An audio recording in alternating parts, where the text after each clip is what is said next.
कालू की पत्नी सुंदरी कौवी माँ नहीं बन सकती थी, लेकिन उन्हें अपना कारोबार आगे बढ़ाने के लिए एक बेटा चाहिए था। इधर टुन्नू उसकी पत्नी टुनटुनी गरीबी से जूझ रही थी, लेकिन अपने स्वार्थ के लिए कालू को वो अपने भाई टुन्नू चुड़ा और उसकी पत्नी टुनटुनी से एक बेटा पैदा करने के लिए कहता है। टुन्नू, तुम्हें तो पता है सुंदरी माँ नहीं बन सकती, लेकिन मुझे अपना कारोबार आगे बढ़ाने के लिए एक बेटा चाहिए। इसलिए तुम मेरे बेटे को जन्म दो, तुम्हारा पूरा खर्चा मैं उठाऊंगा। लेकिन एक बात याद रखना, हमें सिर्फ बेटा ही चाहिए। अगर बेटी हुई तो मैं उसे मार दूंगा, समझे? टुन्नू के पास सूखी रोटी खाने तक के पैसे नहीं थे, इसलिए अपनी गरीबी से लाचार होकर वो लोग इस बात के लिए राजी हो जाते हैं और कुछ महीनों बाद टुनटुनी एक बेटी को जन्म देती है। मेरी बेटी, आज तूने मुझे माँ बनने का सुख दिया है। मैं तुझे कभी अपनी नजरों से दूर नहीं होने दूंगी। लेकिन सुबह होते ही उसके घर में टुन्नू का बड़ा भाई कालू और उसकी पत्नी सुंदरी कौवी आ जाते हैं और वो टुनटुनी की बेटी को देखकर कहते हैं, अरे ये क्या, तूने चिड़िया को जन्म दिया है? मैंने तुमसे कहा था ना कि मुझे बेटी नहीं चाहिए। अरे मैंने तो आपसे पहले ही कहा था, ये टुनटुनी हमारे किसी काम की नहीं है। अरे अब हम क्या करें इस बच्ची का? मैंने तो तुझसे बेटा मांगा था ना। भैया, बेटा और बेटी तो ऊपर वाले के हाथ में होता है। भला हम इसमें क्या कर सकते हैं? इसलिए अब हमारी बच्ची को हमें दे दीजिए। हम इसका अच्छे से पालन पोषण करेंगे। क्या कहा तूने? तू पालन पोषण करेगी इस बच्ची का? अरे अगर तुम दोनों इस बच्ची का पालन पोषण करोगे तो मेरे पैसों का क्या होगा? इस बच्ची के तो मैंने तुझे पैसे दिए हैं, इसलिए इस बच्ची के साथ क्या करना है वो मैं तय करूँगा। इतना बोलकर कालू टुनटुनी के हाथ से बच्ची को छीन लेता है। मैं आपके आगे हाथ जोड़ती हूँ, आप मेरी बच्ची को मत मारिए। सुंदरी, तुम इन दोनों को संभालो, मैं तब तक इस बच्ची को ठिकाने लगा कर आता हूँ।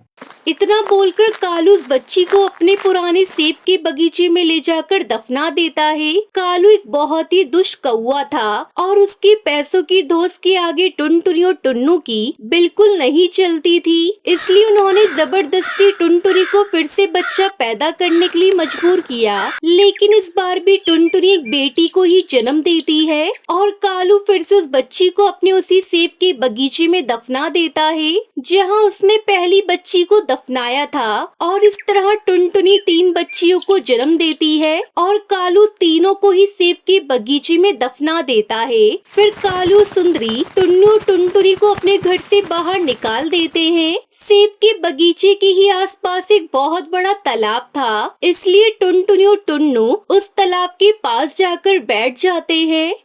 टुनटुनी, मैंने कभी नहीं सोचा था कि मेरा खुद का बड़ा भाई मेरे साथ ऐसा करेगा। सही कह रही हूँ जी। आजकल तो पैसों के लिए भाई भाई एक दूसरे की जान ले लेते हैं। फिर तो उन्होंने हमें सिर्फ घर से निकाला है, लेकिन अब हम लोग कहाँ जाएंगे, क्या खाएंगे? फिर वो दोनों बगीचे के पास ही अपना घोंसला बना लेते हैं। कालू कौवे ने जिन बच्चियों को सेब के बगीचे में दफनाया था वो लोग अभी तक मरे नहीं थे, क्योंकि जमीन के अंदर का तापमान अच्छा था और मिट्टी गीली थी, जिस वजह से उन बच्चियों को पीने का पानी मिल रहा था और वो बच्चियां जिंदा थी। और आज उन लोगों ने अपने माता पिता की सारी बातें सुन ली।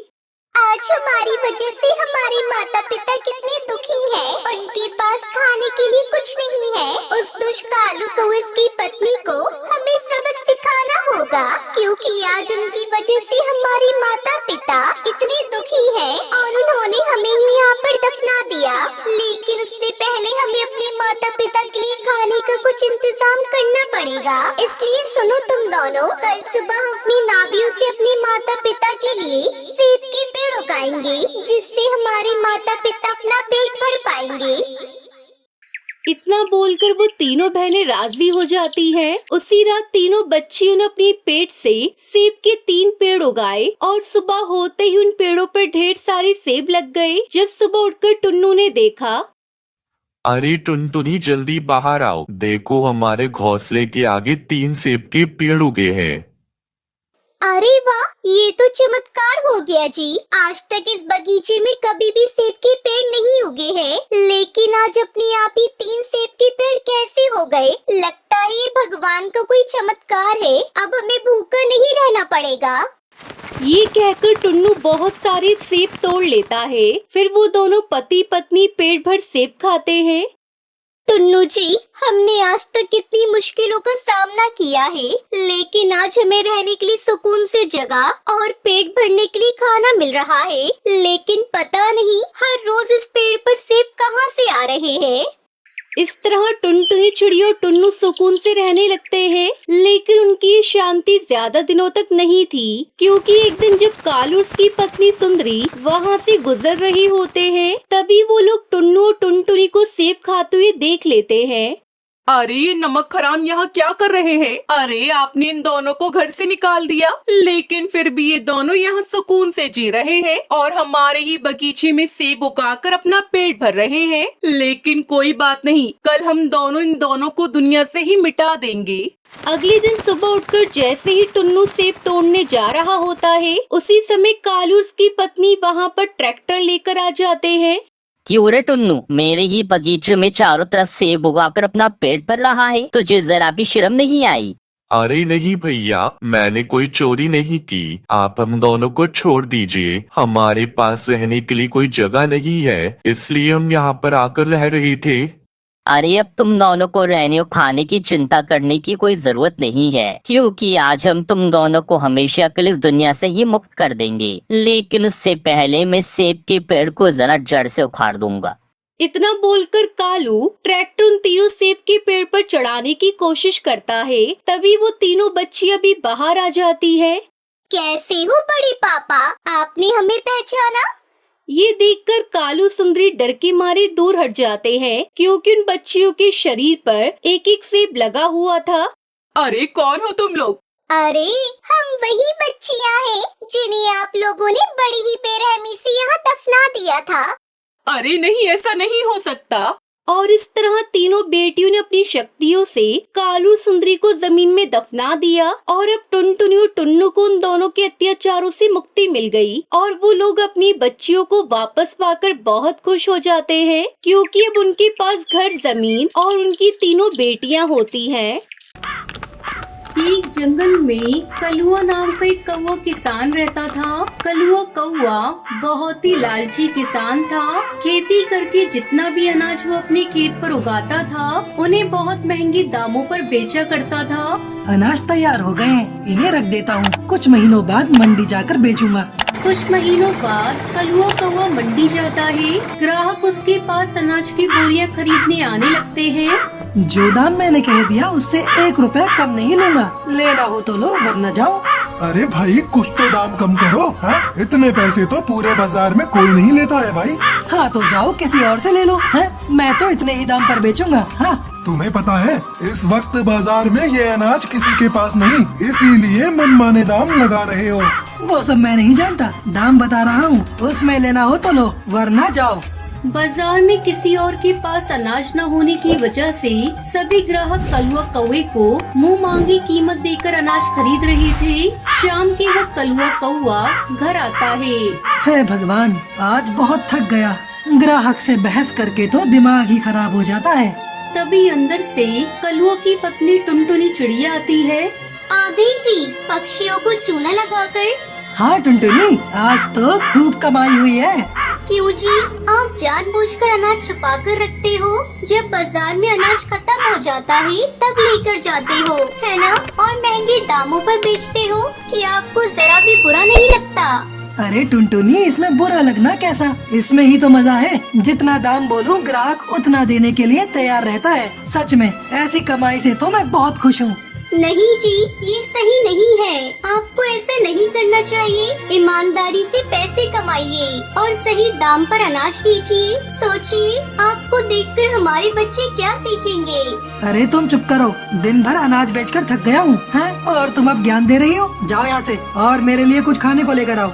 हाँ हाँ ठीक है, मैं जा रही हूँ, मगर मैं तो यही कहूँगी, ऐसे पक्षियों को ठगना बंद कीजिए। टुनटुनी अंदर चली जाती है। है भगवान, ये कैसी बीवी दे दी है तूने? पति का साथ देने के बदले ये तो मुझे ही ज्ञान देती है भाई। इसका कुछ नहीं हो सकता, मूर्ख कहीं की। कलुआ कौवे के पड़ोस में एक बुढ़िया कबूतरी रहती थी। वो बुढ़िया कबूतरी अकेले ही सारा काम करती थी, खेत पर बीज लगाती थी, कई महीनों तक फसल की देखभाल करती थी और जब अनाज उग जाता था तब उसे बाजार ले जाकर बेचा भी करती थी। उसका बेटा उसे छोड़कर शहर चला गया था। एक दिन कलुआ कौवे की नजर उस बुढ़िया पर पड़ती है। वो अनाज की बोरियां तैयार कर रही थी। चलो जरा इनके पास चलते हैं। कलुआ कौवा बुढ़िया के पास आता है। प्रणाम दादी जी, कैसे हैं? ठीक हूँ बेटा। इतनी उम्र हो गई है और आप अब भी अकेले इतना काम कर रही हैं? क्या करूं बेटा, जब तक भगवान शरीर चलाएगा तब तक तो काम करना ही पड़ेगा, वरना इस बुढ़िया को कौन खिलाएगा। अब आपका बेटा कभी आपसे मिलने नहीं आता? उसे कहाँ फुर्सत है जो वो मेरे पास आए। ये तो बहुत दुख की बात है। वैसे आपका बेटा नहीं आता तो क्या हुआ, मैं हूँ ना आपका बेटा, मैं करूँगा आपकी मदद। क्या बेटा, मुझे कुछ समझ में नहीं आया। अरे दादी जी, आप यहाँ अनाज उगाने का काम कीजिए, मैं बाजार जाकर आपके सभी अनाज को बेच कर आऊँगा, जिससे आपकी बहुत मदद हो जाएगी। अरे नहीं बेटा, मेरी वजह से तू क्यों परेशान होगा, रहने दे। नहीं दादी जी, इसमें परेशानी जैसी कोई बात नहीं है, ये काम तो मैं आराम से कर दूंगा। वैसे भी मैं अपना अनाज बेचने तो बाजार जाता ही हूँ। अच्छा ठीक है, जैसा तू कहे। ठीक है दादी जी, मैं कल ही इस अनाज को बाजार में जाकर बेच देता हूँ। सुनिए जी, आज आप अम्मा जी के पास क्या करने गए थे? तू अपना काम कर, हैं? मुझ पर ध्यान देना बंद कर। कलुआ मन ही मन बहुत खुश था। कलुआ कौवा अगले दिन उस बुढ़िया के पास जाता है। लाइए दादी जी, अनाज दीजिए, मैं बाजार जाकर इन्हें बेच कर आता हूँ। हाँ बेटा, ये लो। आज तो बहुत ही अच्छे दाम पर अनाज बिका है। शाम के वक्त कलुआ कौवा उदास होकर बुढ़िया के पास आता है। क्या हुआ बेटा, तुम उदास क्यों लग रहे हो? दादी जी, उदास होने की ही बात है। क्यों बेटा, तो क्या हुआ? अरे दादी जी, मैं अनाज बेचने तो बाजार गया, अनाज बिक भी गया, मगर उस अनाज के बदले बहुत ही कम पैसे मिले हैं। अरे बेटा, आज से पहले तो कभी ऐसा नहीं हुआ। वही तो दादी जी, मैंने भी सभी को बहुत समझाया, मगर कोई समझने को तैयार ही नहीं था। ये लीजिए, इतने ही पैसे मिले हैं। अरे बेटा, ये तो बहुत ही कम रुपए हैं। जी दादी जी, बस इसीलिए मैं उदास हूँ। बेटा, इसमें तुम क्यों उदास हो रहे हो? कोई बात नहीं, तुमने तो अपनी ओर से मेहनत की है। अच्छा ठीक है, अब मैं जाता हूँ। अरे नहीं बेटा, रुको, तुमने भी तो मेहनत की है, इन पैसों पर तुम्हारा भी अधिकार है। ये लो, इसमें से कुछ पैसे तुम भी रखो। अरे नहीं नहीं दादी जी, रहने दीजिए। बेटा ले लो, इसमें तुम्हारी भी मेहनत है। कलुआ कौवा पैसे ले लेता है।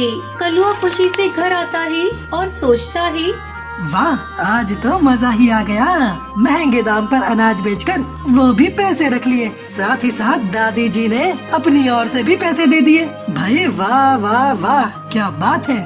अब हर रोज कलुआ यही करने लगता है और उस बुढ़िया को धोखा देकर बहुत पैसे कमाने लगता है। वो बुढ़िया कबूतरी कलुआ कौवे की चाल नहीं समझ रही थी। कलुआ को अच्छा समझकर वो उस पर भरोसा कर रही थी। उसी बाजार में टुन्नू नाम का एक किसान भी अपने अनाज बेचने आया करता था। वो हर रोज कलुआ को अनाज बेचते देखता था। आजकल तो ये बहुत बोरियां बेचने लगा है, इतना अनाज तो इसके खेत पर उगता भी नहीं। तुम्हें पता नहीं क्या, ये अपने पड़ोस वाली दादी जी के अनाज को भी बेचता है।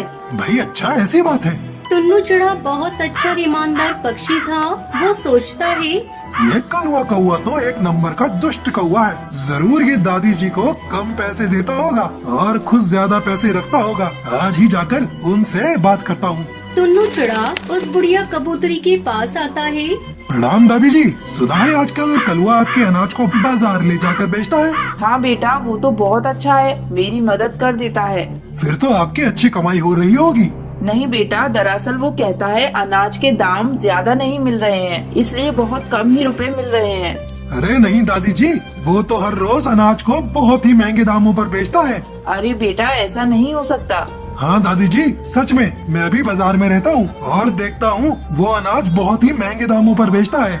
जब कलुआ कौवा शाम के वक्त बुढ़िया को पैसे देने आता है, तब बुढ़िया उससे कहती है, बेटा आज अनाज से कितनी कमाई हुई? अरे दादी जी, आज भी वही हाल रहा, बहुत कम पैसे मिले हैं, बहुत कम। टुन्नू आया था, वो कह रहा था तुम बहुत महंगे दाम पर अनाज बेचते हो और मुझे कम बताते हो, क्या ये सच है? ये सुनकर कलुआ कौवा घबरा जाता है। अरे नहीं नहीं दादी जी, ये झूठ है। अगर ये झूठ है फिर तुम इतना घबरा क्यों रहे हो बेटा? मुझे तुमसे ये उम्मीद नहीं थी। मैंने तुम्हें अपना बेटा समझकर ये काम तुम्हें दिया था और तुमने मुझसे ही धोखा किया, वो भी इन चंद पैसों के लिए। देखना एक दिन आएगा जब तुम्हारे पास लाखों करोड़ों रुपए होंगे, मगर वो रुपए तुम्हारे किसी काम नहीं आएंगे। अब चले जाओ यहाँ से।